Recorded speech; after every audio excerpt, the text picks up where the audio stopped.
« 240 secondes enquête ». 120 secondes de plus pour approfondir un dossier exclusif de Capital.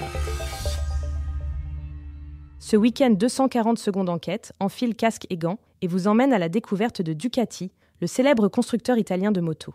La marque a mis le turbo en compétition où elle brigue un 4e titre mondial consécutif en MotoGP. Sur le marché des particuliers, la course est bien plus serrée. Avec près de 55 000 motos vendues en 2024, l'Italien reste loin de ses rivaux japonais. Mais Ducati mise sur son positionnement haut de gamme, ses innovations technologiques ou encore sa percée dans le motocross pour séduire les motards. Sur les circuits MotoGP, Ducati a renversé la suprématie des constructeurs japonais. En 2022, l'Italien a mis fin à une malédiction de 15 ans et réussit à arracher ce trophée aux toutes puissantes Honda, Suzuki et Yamaha, habitués à dominer le circuit sportif. Après 3 titres mondiaux consécutifs, le 4e est dans le viseur. Pour atteindre cet objectif, Ducati a recruté Marc Marquez, déjà sacré 8 fois champion du monde. Dès sa première course en combinaison rouge, le pilote espagnol s'est hissé à la première place du podium de Grand Prix de Thaïlande. Si l'écurie italienne domine actuellement la compétition sportive, ses ventes aux particuliers restent bien loin derrière ses rivaux japonais. Avec un peu moins de 55 000 modèles vendus en 2024, Ducati fait figure de challenger. Son principal rival européen, Piaggio, a commercialisé plus de 480 000 exemplaires à travers le monde. Quant à Honda, qui domine le marché mondial, la firme a vendu plus de 19 millions d'unités. Mais à la différence de ses constructeurs, Ducati ne fait que dans les grosses cylindrées, avec un positionnement haut de gamme. Toutes les motos que la marque a vendues en Europe sont assemblées à Bologne, en Émilie-Romagne. Dans cette région baptisée la Motor Valley, l'usine de Ducati emploie 1500 employés. Si la production annuelle plafonne autour des 50 000 unités, c'est que cela préserve la désirabilité de ces engins exclusifs.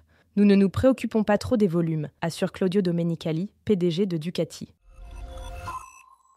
Pour s'offrir un de ces engins, prévoyez un chèque de 21 000 €, soit 20% au-dessus de la moyenne du marché, précise Claudio Domenicali. Pour justifier ces tarifs, le PDG met l'accent sur les innovations technologiques. La division sportive de l'entreprise fait en effet office de laboratoire pour les motos vendues au grand public. Sur une Ducati, on retrouve les technologies qu'on voyait en compétition il y a seulement 2 ou 3 ans. Aucun autre constructeur ne propose cela, décrit Patrice Briouet, président du Ducati Club de France. Alors que les ventes et le chiffre d'affaires du constructeur italien ont fléchi l'an dernier, Ducati se lance sur un nouveau terrain, le motocross. La clientèle des motos tout-terrain est plus jeune, souligne son patron. Cette activité a aussi pour avantage de compenser la saisonnalité des ventes. Les pilotes de motocross roulent un peu plus l'hiver, contrairement aux conducteurs de routière. Fidèle à ses méthodes, l'entreprise a décidé de faire ses preuves en compétition, en disputant son premier championnat du monde de motocross en 2025. En parallèle, elle va commercialiser la Desmo 450 MX dès juin, avec de grandes ambitions puisque ce segment devrait peser 15% de l'activité d'ici 2030. Elle n'oublie pas non plus le marché des motos électriques. Elle fournit déjà en exclusivité les engins à batterie engagés sur le championnat du monde MotoGP.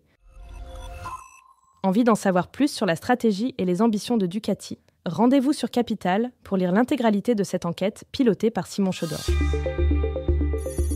Ce podcast a été écrit par les journalistes de Capital et mis en voix par une intelligence artificielle. Abonnez-vous sur votre plateforme habituelle pour écouter un nouvel épisode chaque samedi.